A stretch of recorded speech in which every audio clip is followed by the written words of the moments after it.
I'm basically going to talk about geospatial intrusion detection and also how to beat it. I absolutely loathe public speaking, so bear with me. If I pass out, just someone continue on. Just jump up here. Slide should walk you through it.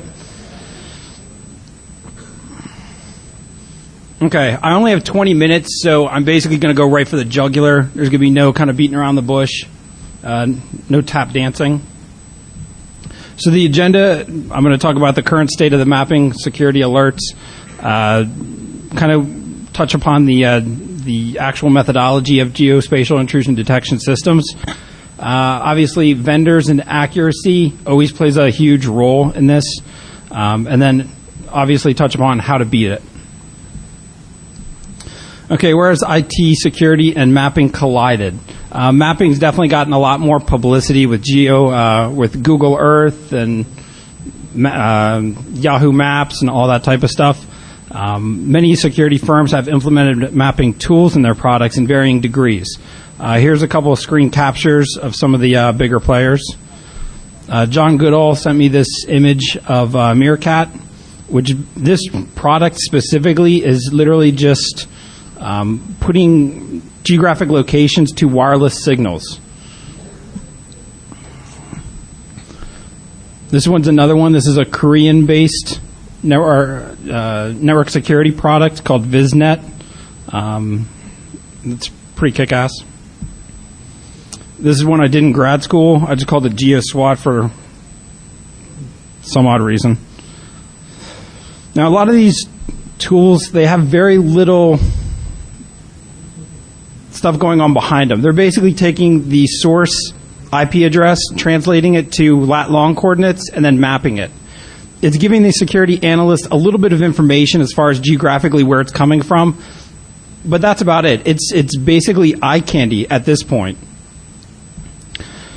Now, this is where the geospatial intrusion detection system kind of comes into play. It's basically putting a backbone, giving it a bite. So the goal is to find a correlation between externally based network alerts by plotting their source locations on a geographic map. This by no means is a silver bullet for companies looking to defend. It's basically giving the security analyst one more component of information so that they can basically make a better determination what to do with that alert. The theories supporting this is, okay, so you have a hacker. He's coming from a zombie computer. He's going to compromise those zombie computers by doing a sequential IP scan. It's common knowledge that ISPs divvy out IP addresses in a geographic location. So if a company defending against this can basically suck in all that information and run some type of pattern recognition against the information, they can basically find the zombies and find out what the attacker's trying to hone in on.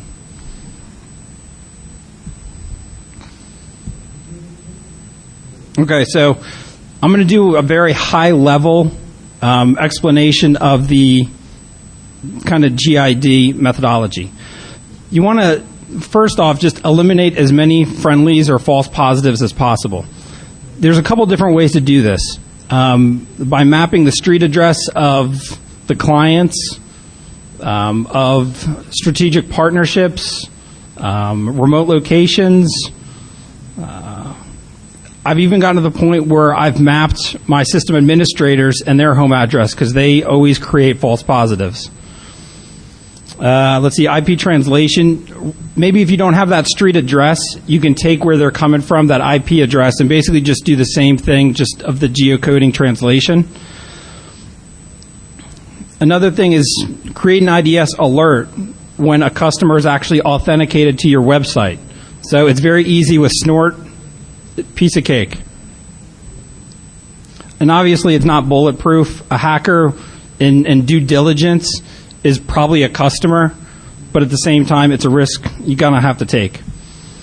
Now, with each of these steps, I want to kind of give you a little screen capture of what I'm actually talking about. So, let's see. The triangles represent Snort alerts. The circles represent actual, whether it's a remote branch, a system administrator's home address. So with this quick little map, by doing the elimination of friendlies, it basically reduces the false positives and reduces the IDS data set by 30% roughly. Now again, at this level, by looking at the country, you would almost have to obviously kind of dig in a little bit closer, because with these triangles and circles sitting on top of each other, they still could be 30, 40, 50 miles apart. But again, I just wanted to give you kind of a high-level representation. Okay. The time series. The timestamp is very important. Obviously, when you're doing some level of data mining and stuff, and with IDS alerts, there's just so many false positives and so many alerts, you almost have to, you can't analyze the entire data set. You got to break it into smaller chunks. So you want to plot rolling time series of 1 week, 2 week, 4 week.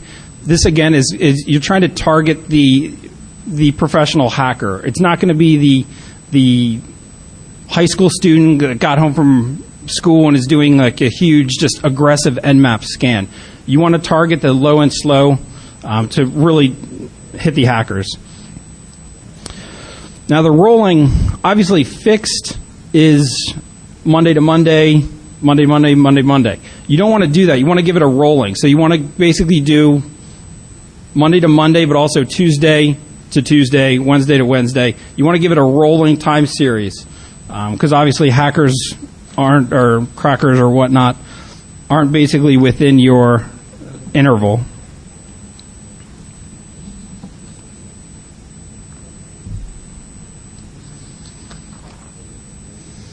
Okay, so this is when the actual juice comes into play.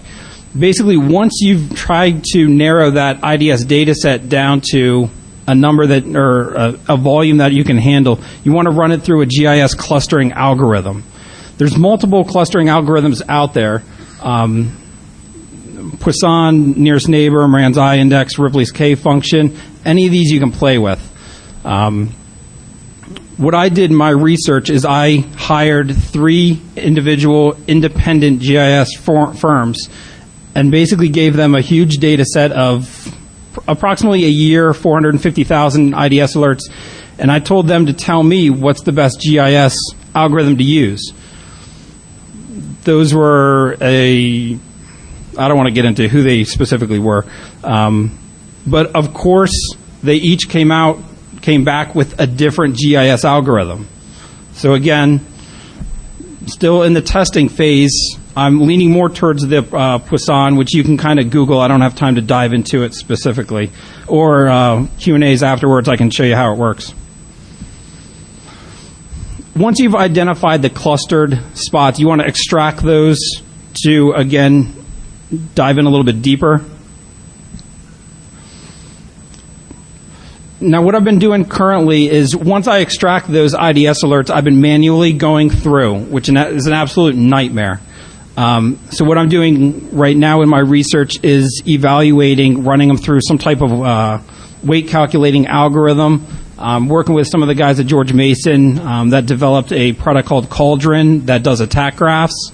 So I'm trying to automate it as much as possible.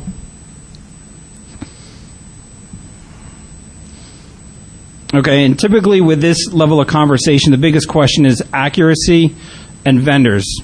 Who's offering these translation files and how accurate are they? The vendors that I know of, IP2 Location, MaxMind, Quova, Digital Envoy, and the other two, sorry. The vendors are using approximately 12 different techniques to more accurately tell you where those lat-long coordinates are. And again, Q&A afterwards, I'll actually tell you what the techniques are. I just don't have time. Okay, so accuracy. These are 2 specific quotes off of the vendors' websites. Our geo IP databases are over 99% accurate on the country level. That's not too shocking. 90% accurate on the state level and 80% accurate within for the U.S. within the 25-mile radius. Now again, with MaxMind, who's actually auditing that? That could just as easily be a marketing ploy as they all exist. Quova is a little bit different because they actually have PricewaterhouseCoopers doing their auditing. So their statistics, Quova's country-level accuracy was measured at 99.9%. U.S. state-level accuracy was measured at 96.3%. But again, accuracy is ultimately determined by the desired level of need. And notice how a lot of the vendors won't actually tell you at a city level what their accuracy is. Here's an example of less accurate translations. Now you can obviously see with plotting of the snort alerts that there's something called striping going on. It's pretty easy to determine. So there's something wrong in their algorithm. Okay, so how to beat it.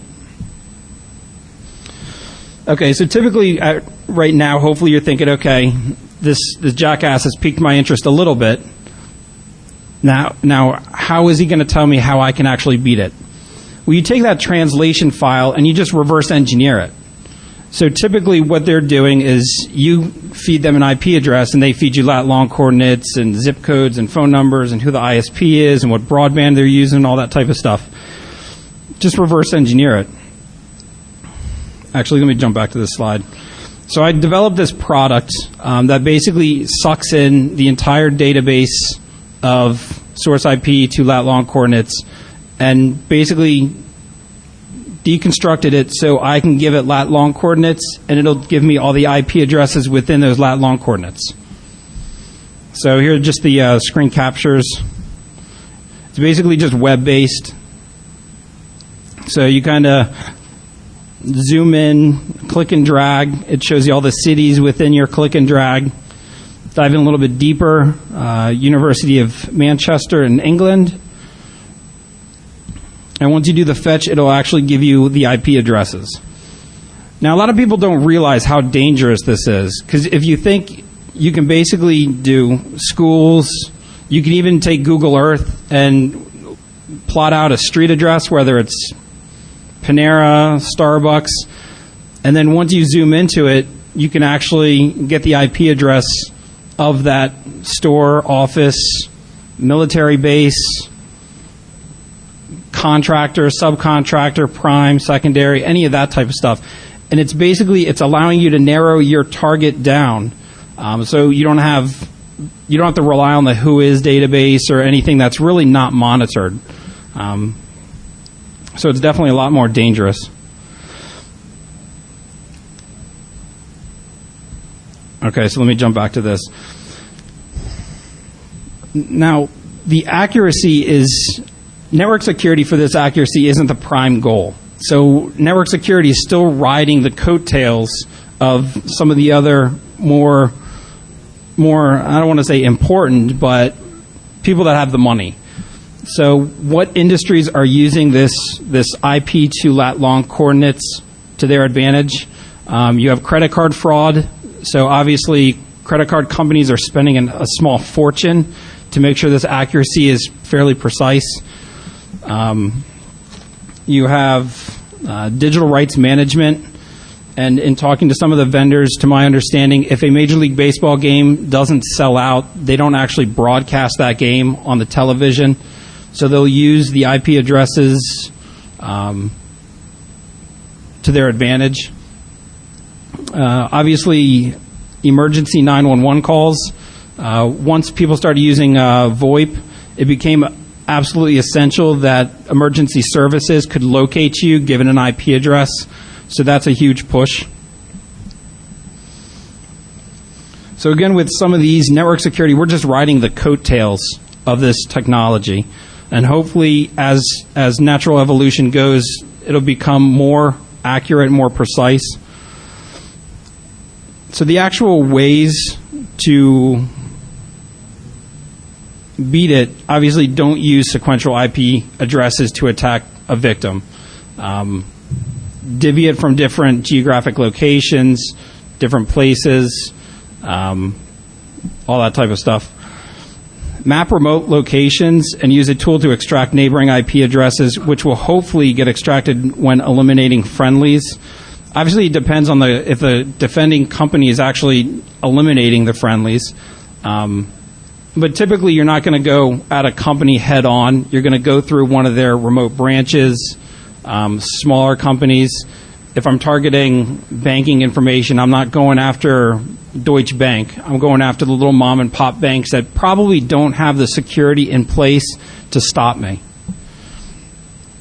Attack at various times. Obviously, one of the small perks of geographically locating the source IP address or the source place is you find out what time zone they're in. So if I'm a network security analyst, I'm going to treat an IDS different if it's during a business hours versus a non-business hours for the source location. And obviously include decoy scans. Look for different ports. You're ultimately trying to throw the network security analyst off your tracks, off your scent.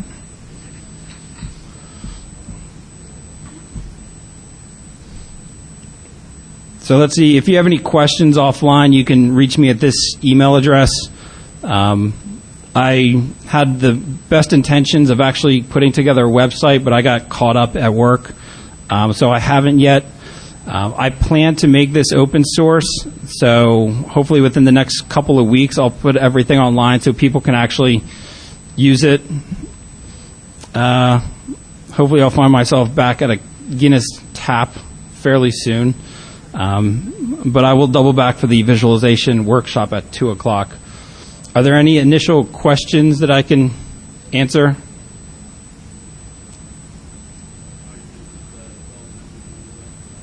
I will. The stuff on my website, when I sat down to do this presentation, I actually came out with 75 different PowerPoint slides, and in 20 minutes it would have just been diarrhea of the mouth. So I sat down and knocked it down to, obviously, as you can tell, 26. So I will, on my website, dive into a lot more depth and detail. I'll show you the results that the GIS firms actually came up with. I can show you a little bit, and it's unfortunate that mapping softwares don't like power or presentations because the projector resolution just sucks. So let's see. So the data set that I have, and again, this is kind of shooting from the hip. Here are the friendlies. So I was able to map those out, and I mapped out the clusters. Actually, let's see. The clusters, so those were basically just shown with the blue circles. And then extracted the hotspots. So it's pretty nice. It's a lot of this is done through KML, which is the language that Google Earth talks to. I don't have the funding to use Esri, who, if anybody's familiar with Esri, Esri is the big DoD and mapping conglomerate. Absolute nightmare to deal with, just because they don't even know what's going on. But again, everything uses KML, a lot of Python.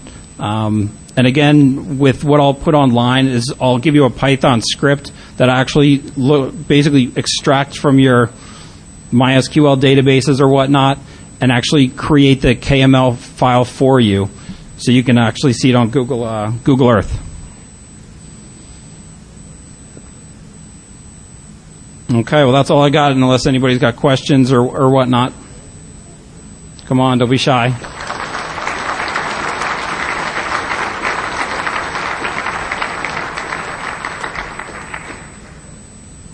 Perfect. Thank you.